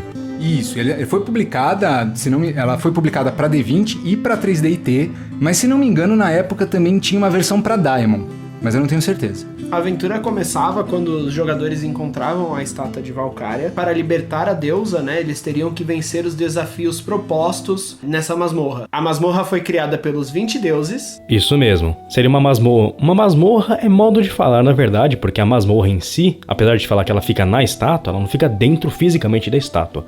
A estátua é uma espécie de local onde você abre o portal para ir a essas masmorras, que são espécies de mini semiplanos compactos. Cada um dos deuses fez um desses semiplanos, com desafios particulares que exigiriam certas virtudes e atos dos aventureiros para cumpri-los de forma eficaz. Inclusive, né, dentro de cada uma dessas masmorras, dessas partes, né, desses planos compactos, você tinha representantes dos reinos desses deuses, né, que estavam atuando efetivamente naquele desafio. Eles foram transportados do reino dos deuses e jogados naquele ambiente específico. Exatamente. Os desafios eram compostos além de encontros aleatórios, você encontraria guerreiros e alguns servos dos deuses, e no final você enfrentaria ou algum antigo servo muito honrado deste deus, ou algum inimigo muito grandioso desse deus que foi colocado lá como castigo. E lembrando que o desafio final... Alerta de spoiler. Alerta de spoiler. É enfrentar a deusa Valkyria. Afinal, nada mais ambicioso do que enfrentar a própria deusa da ambição para poder libertar a deusa da ambição. Um detalhe também que as masmorras, cada uma, como já foi dito, foi criada por um deus. E essas masmorras representam um aspecto do deus. Então, quando você entrar na masmorra de Cisás, espere encontrar muitas cobras, pântanos venenosos e um ou outro Beholder escondido. Não sei porquê, mas acontece. Lembrando que em Tormenta RPG, Beholder não se chama Beholder. Se chama Beholder propriedade intelectual. Propriedade intelectual da Wizards of the Coast. Mas chama tirano ocular que dá no mesmo. Exatamente. Mas se você chegasse, por exemplo, alcançasse uma das masmorras mais próximas da última, da final, que é a masmorra de Tietz, por exemplo, você encontraria paredes de lava, chão de lava resfriada, muito calor e criaturas de fogo. Por quê? Porque Tietz, apesar de, além do domínio sobre profecia, redenção, ressurreição, ele também é o patrono do fogo. E a masmorra do Grande Oceano é alagada.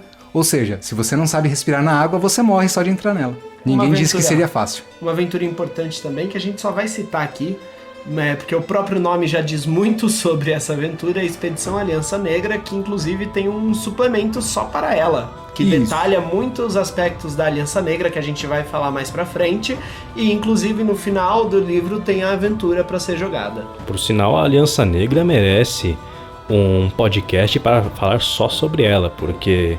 um episódio de podcast só para falar só sobre ela.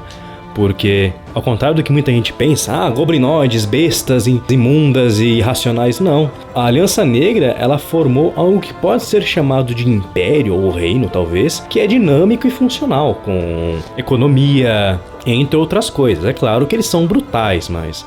eu gosto, entre aspas, de pensar que esse ódio, essa ferocidade dos goblinoides é, de certa forma, uma resposta à forma como eles mesmos são tratados. Exatamente, lembrando que todo ser inteligente merece, no mínimo, respeito. Os não inteligentes também, óbvio, mas no caso deles, tudo que eles queriam era serem respeitados como criaturas inteligentes e que vivem em um mundo como qualquer outro. Sim, tudo bem que eles gostam de fazer feijoada com anão, mas fora isso, quem nunca? A gente vai falar da Aliança Negra com um pouquinho mais de detalhe mais pra frente, porque ela vai entrar na minha categoria de grandes eventos. Isso que nós falamos até agora, o Disco dos Três e a Libertação de Valkyria, são aventuras, ou seja, são publicações que foram feitas para que grupos de RPGs jogassem essas histórias.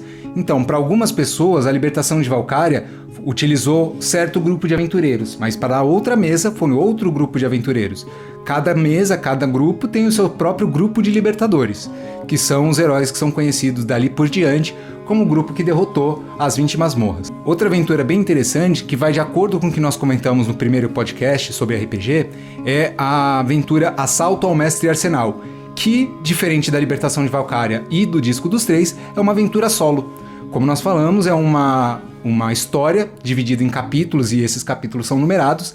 Esses capítulos são curtos, tá? Pequenos trechos que contam a situação, e ao final desses capítulos existem opções. Essa aventura foi publicada pela primeira vez na revista Dragão Brasil número 11. Eu sou um pouco antigo no universo do RPG. Acho que foi republicada depois no suplemento Só Aventuras, que era uma outra revista da mesma editora, e provavelmente foi republicada em alguma Dragão Brasil depois. Eu lembro de ter visto ela depois. Nessa aventura, você joga com o seu personagem Andrews, o Aranha, um famoso ladino do mundo, e a sua missão é invadir o castelo do Mestre Arsenal, que não é bem um castelo, mas a gente fala disso com mais detalhes pra frente, para roubar alguns equipamentos. Inclusive é nessa aventura que o Andrews acha a capa da aranha, o manto da aranha, que é um item mágico que torna ele famoso. Para quem não sabe, o manto da aranha é um item mágico bem clássico do D&D, que dá poderes de aranha. Isso mesmo, queridos leitores, você pode ser o Homem-Aranha num medieval fantástico com traços de anime. Spider-Man, ele é o Homem-Aranha. Desculpa. É por isso que a gente não gosta quando ele joga de bardo. Bom, a gente vai entrar no próximo capítulo desse podcast, mas antes o Davi quer falar alguma coisa? É só um pequeno adendo que eu gostaria de fazer. Falando em questões de eventos importantes e aventuras publicadas, algumas aventuras mexem diretamente com a história do cenário de Tormenta. Por exemplo, a libertação de Valkyria. Estamos falando da libertação de uma divindade maior, afinal de contas.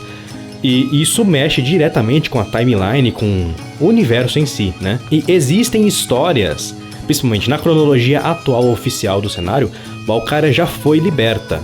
E existe até mesmo uma história, a 20 Deuses, onde é apresentado um libertador de Valkyria. Caso você queira jogar essa aventura, você não necessariamente precisa tomar esse personagem libertador como sendo canônico. Aí você pergunta, você, caro ouvinte, pergunta, mas se ele aparece posteriormente na timeline, como eu posso ignorar a existência dele? Em Tormenta Alpha, e isso você pode facilmente adaptar para Tormenta RPG, existe um super kit de libertador de Valkyria. Você não precisa necessariamente ter liberto pessoalmente Valkyria, ter passado pela aventura. Mas se os libertadores, que podem ser qualquer um, inclusive personagens de jogadores de uma campanha anterior, se você assim desejar, eles podem chegar e nomear alguém como um libertador de Valkyria, porque essa pessoa é muito honrada ou porque reconheceram seus valores. Assim sendo, você pode assumir que personagens canônicos tidos como libertadores de Valkyria foram na verdade nomeados dessa forma, o que não reduz em nada o quão grande aventureiros eles podem ser. Às vezes você aprende, às vezes você vence. Agora eu aprendi. Bom, antes da gente entrar no próximo capítulo desse podcast, que a gente vai falar sobre o reinado, eu vou destacar alguns eventos importantes, assim, da cronologia de acordo com os anos. Eu fiz um pequeno compilado aqui. Há 7 bilhões de anos atrás, olha como o cenário de Tormenta tem um grande tempo de vida dentro desse mundo, né? O nada e o vazio criaram Arton e os 20 deuses. De 7 bilhões para 300 milhões de anos atrás, olha a diferença de tempo até coisas importantes realmente acontecerem, além dos deuses só existirem e brincarem, de gastar os seus poderes à vontade aí. Temos o surgimento dos dragões. 260 milhões de anos, os monstros, os dragões e as bestas poderosíssimas dominaram todo o mundo de Arton. Há 160 mil anos, Valkyria criou os humanos.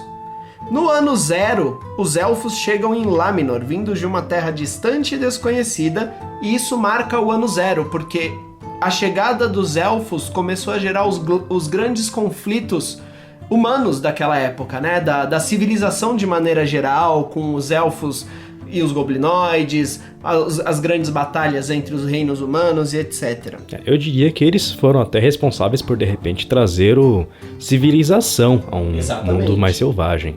Em 950, a Grande Batalha e o Grande Exílio, que faz os humanos saírem de Laminor e irem para Haminor, conhecido hoje como Arton. Então, quando a gente fala de Arton, no tempo atual, a gente está falando especificamente do continente de Haminor.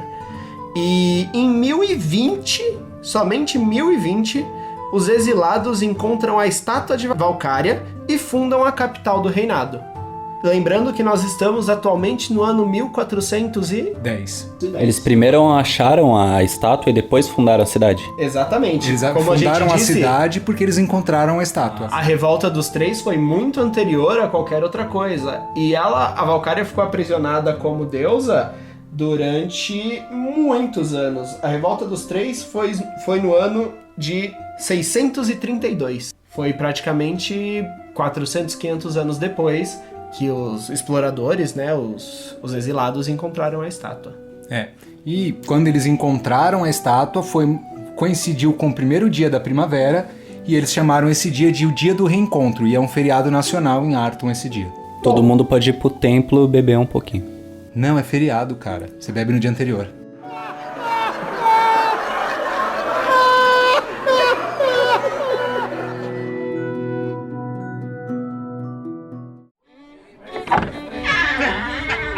A cerveja é adiantada. Não, eu só vim ler um negócio aqui mesmo. Chegamos então no mural da taverna, aquele momento descontraído, onde a gente troca aquele papinho gostoso, aquela interação moleque com os nossos ouvintes. Vamos começar falando de algumas notícias. Essa é a nossa última sexta-feira de janeiro, o primeiro mês está acabando e na semana que vem, sexta-feira que vem, vai ao ar nosso segundo episódio de Delírios Ébrios. Além do mais, também começa o famoso mês do carnaval. Não. Carnaval desta vez é em março. Mas então, se não é o mês do carnaval, com certeza é o mês da Campus Party! Uhul! Isso aí, pessoal, né? Agora em fevereiro, do dia 11 ao dia 16 de fevereiro, para ser mais específico, no Expo Center Norte, está ocorrendo a atual edição da Campus Party Brasil. É um evento de tecnologia voltado para o público geek, que tem como principais interesses mostrar as novidades da tecnologia, palestras e vídeos explicativos. Também tem reunião de negócios, mostra de startups, tudo que está no ramo da tecnologia. E, para quem não sabe, a Campus Party também tem o campus, né? Uma área de acampamento, onde você pode, através de uma inscrição e o pagamento da taxa, acampar dentro do pavilhão do Expo Center Norte e passar durante toda a semana da Campus Party ali dentro, interagindo com outros campuseiros, vendo palestras, vendo demonstrações de artigos tecnológicos e etc. É um lugar muito interessante.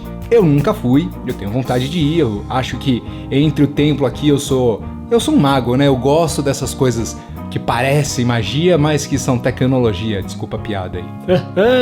Lembrando que é entre os dias 13 e 16 de fevereiro na Expo Center Norte, em São Paulo.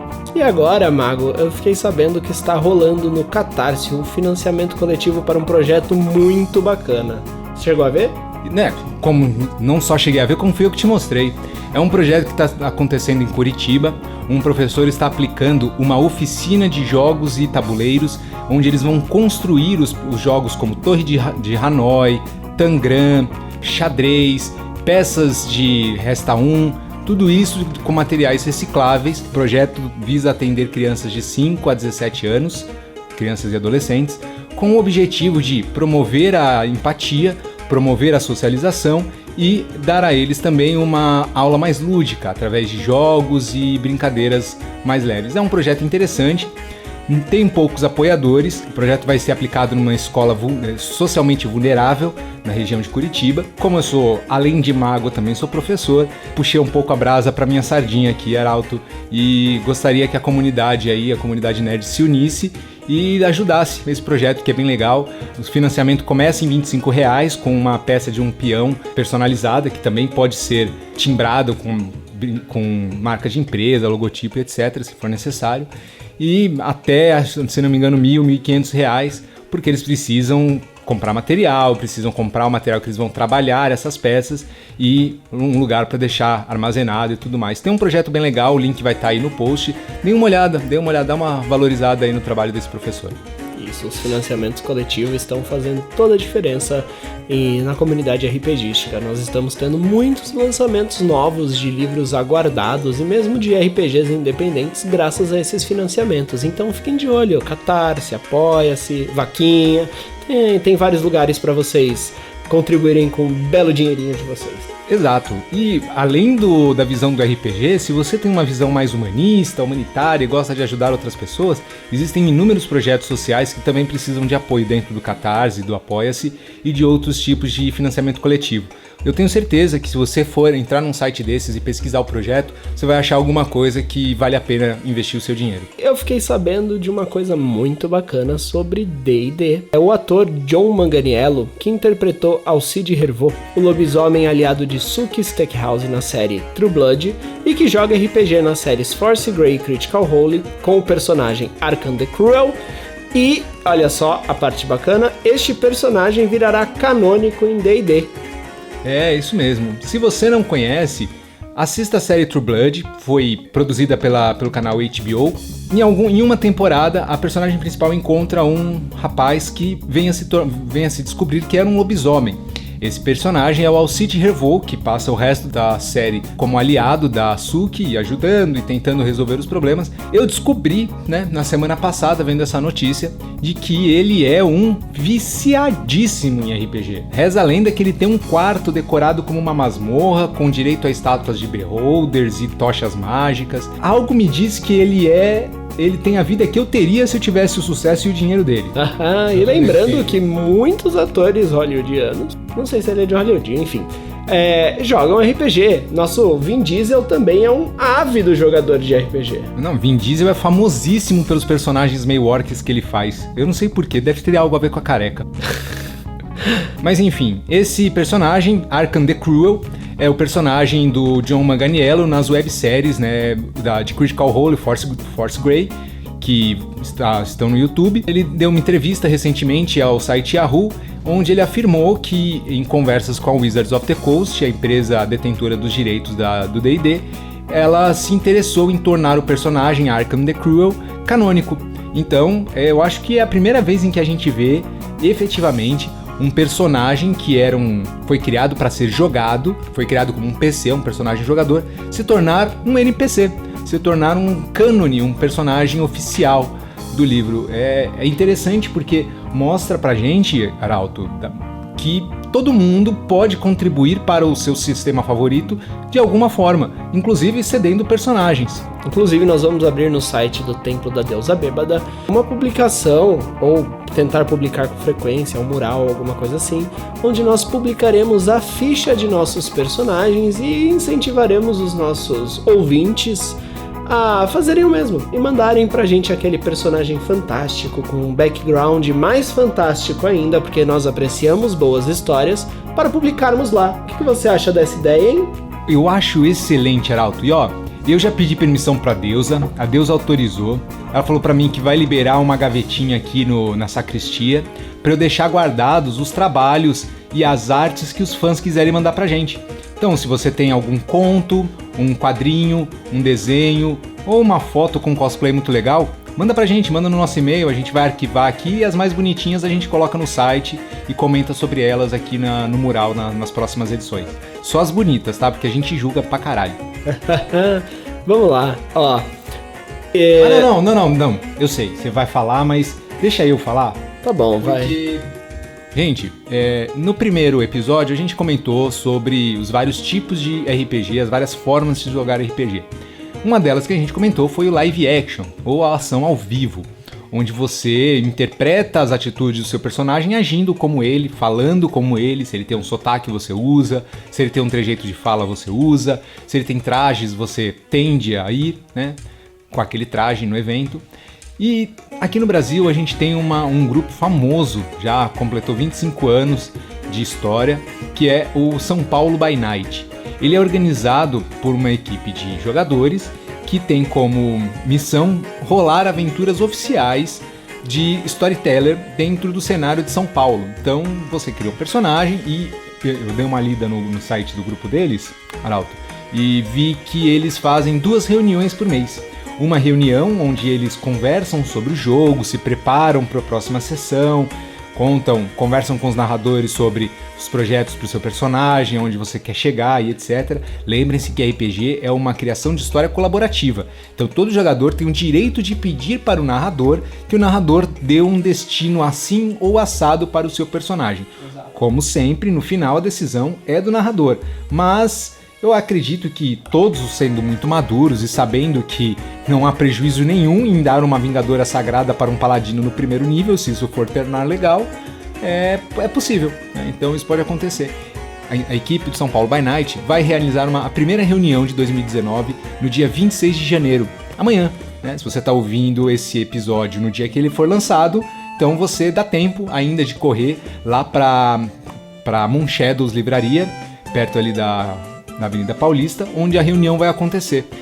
E eles estão dispostos, eles estão abertos a novos personagens. Então, se você tem tempo aí e quer se dedicar a um live, tá em São Paulo ou tem fácil deslocamento para São Paulo, vale a pena conferir. Até porque a união do São Paulo by Night com a One World by Night permite que, se você tem um personagem aqui em São Paulo e porventura se muda para a Alemanha e lá eles tiverem uma equipe também da One World by Night, aquele seu personagem pode ter se mudado para a Alemanha e continua a jogar. Bem interessante isso, não é, Arauto? Muito bacana. Então fica aí a dica, se você quer conhecer, falar com alguém, Facebook também, São Paulo by Night, você consegue encontrar.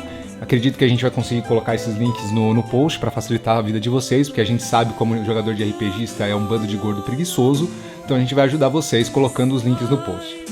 E já que você falou da Moon Shadows, vou dar só um adendo. Gente, passem lá na Moon Shadows, ela foi reformada recentemente. Sério? Sério, eu moro em São Paulo, né? Então eu dei uma passadinha lá, é uma das minhas lojas favoritas, inclusive. Eu tô com saudade de ir lá na Ludus de novo. Fantástica, que é do lado, inclusive, do lado da Moon Shadows. E aí, seguindo, Moon Shadows passou por uma reforma, tá com um ambiente muito legal e a equipe de lá estará disposta a te atender da melhor maneira possível. Inclusive, as pessoas de lá moram no meu coração. Eita, esse jabá aí, hein? Paga nós!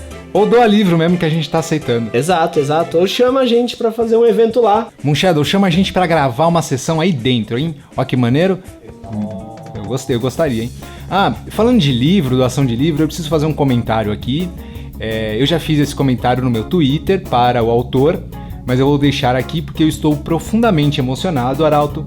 Semana passada eu concluí a leitura do livro A Flecha de Fogo, um romance que se passa no cenário da Tormenta, e o autor, Leonel Caldela, sim, o mesmo da trilogia Tormenta, conseguiu de novo, ele explodiu a minha cabeça, a cada 50 páginas mais ou menos a minha cabeça explodia novamente.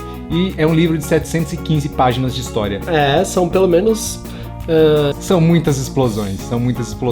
Pessoal, e essa semana a Jambô liberou a venda do livro PDF. Então assim, se você já tem todos os tijolos da sua casa e você não precisa fazer musculação, você pode comprar o livro digital e não precisar ficar andando com uma bíblia de 700 páginas debaixo do braço. Eu fiz isso porque eu sou cool, tá? Eu sou old school e tô virando hipster agora que eu tô envelhecendo, então eu faço essas coisas porque eu sou cool, tá? Mas se puderem ler, leiam, que o livro tá fantástico. Falando em recomendações de livro, é um livro antigo, mas como eu falei, eu sou muito atarefado, então tô tentando colocar minha biblioteca em dia. Estou lendo agora os livros do Rafael Dracon. Leiam, é muito bom. Pra caralho. Dragon Jeter? Dragon Jeter. Muito bom. Ele tem um quê com dragões, viu?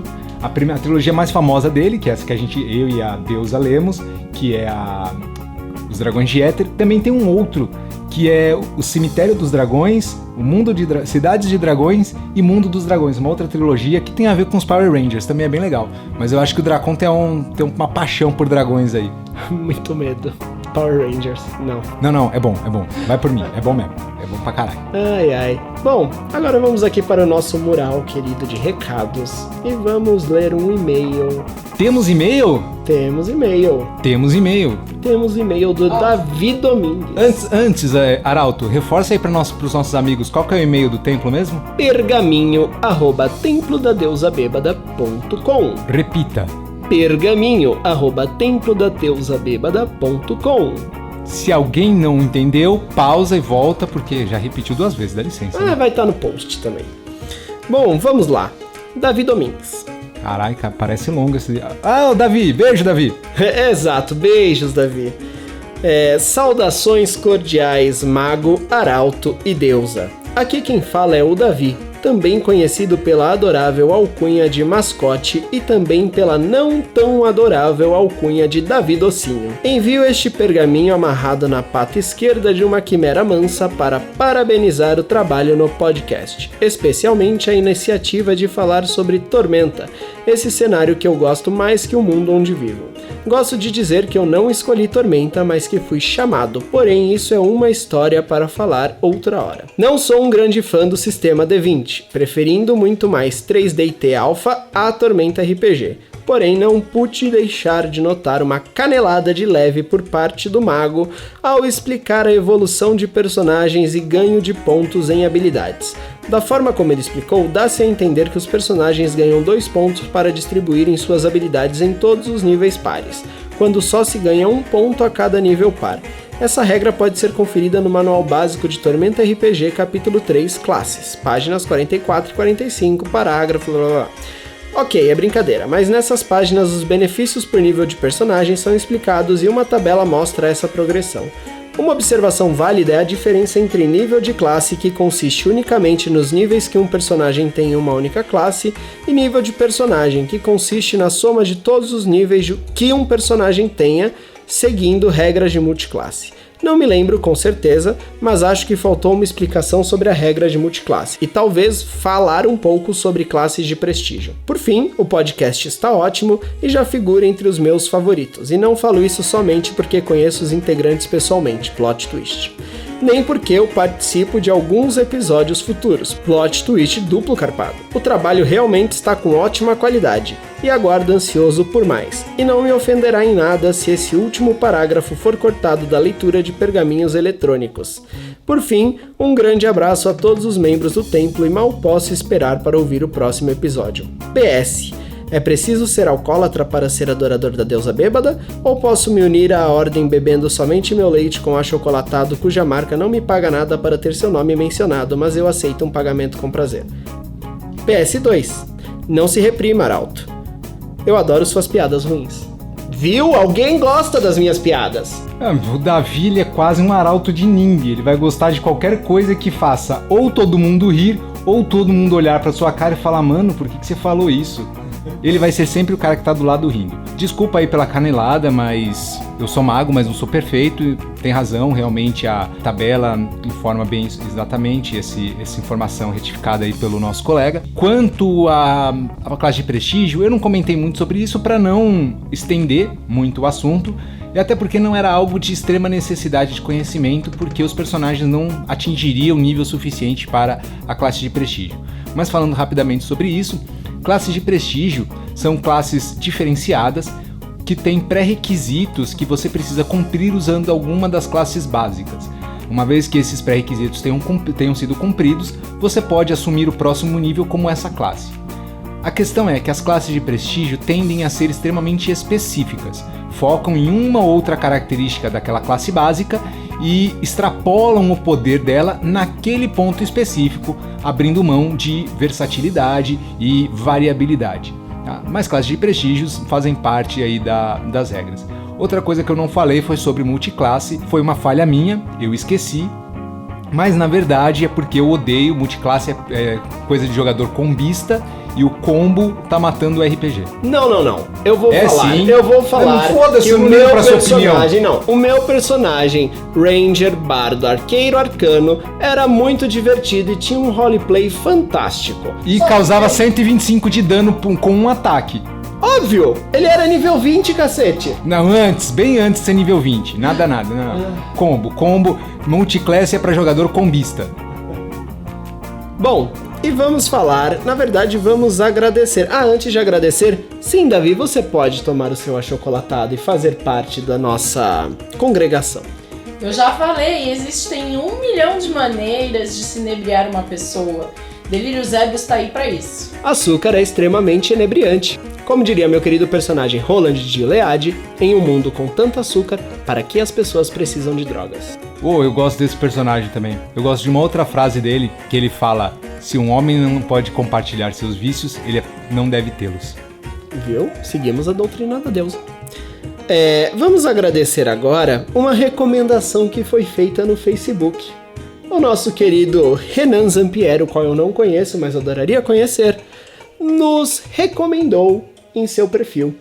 Ele disse: recomendo Templo da Deusa Bêbada pela qualidade do podcast e do material. Muito obrigado, Renan. Valeu, Renan. Não te conheço ainda, mas já te considero pacas, hein? Valeu, parceiro. Muito obrigado. E um último comentário. Este foi feito por uma pessoa muito especial e que mora no meu coração. Todo mundo mora no meu coração, mas ela tem um lugar muito, muito, muito especial. Comentário de Samantha. Eu não gostei do podcast. Questionada por que ela não gostou do podcast, ela simplesmente disse: não quero esperar 3 episódios para saber o final desta porra. Você explicou pra ela que tudo isso faz parte de um recurso narrativo criado pelo narrador através de ganchos de espera para prender a ansiedade e aumentar a audiência? Eu falei, mas ela disse: existe Netflix e eles publicam todos os episódios de uma vez, por que vocês não podem fazer o mesmo? Ela não tá pagando R$25,90 por mês pra gente. Boa ideia. É verdade, gente. Ó, fiquem ligados. Apoia-se. Então, galera, aproveitando o gancho, os recados, nem só de brisa vive o templo. Nós precisamos de seguidores. O que é de uma deusa se não tem seguidores? Lembrando que em Tormenta RPG você precisa de pelo menos 1000 seguidores para ser um deus. Nossa, estamos longe ainda, mas a gente chegar lá, eu acredito nisso. Então é o seguinte, procurem o nosso site, assinem o nosso feed, entrem nas nossas redes sociais, sigam-nos no Twitter, vocês vão gostar, o conteúdo tá bem bacana, além, é claro, de tudo aquilo que a gente publica aqui no nosso cast. Venha comungar com a gente as nossas opiniões, venha fazer parte, nos mandem e-mails, participem. Nós gostaríamos de publicar aqui a opinião de todos os nossos ouvintes. Isso aí, deusa.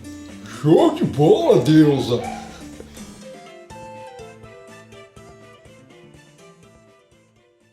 Participaram deste episódio Davi Mascote, Marcos Vinícius Prete, Suelen Mian, William Viana Neves e Ório Vitor.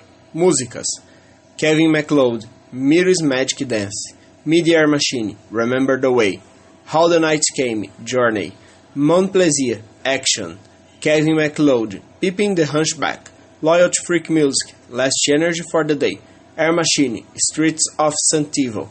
Este podcast é uma produção Hexatons.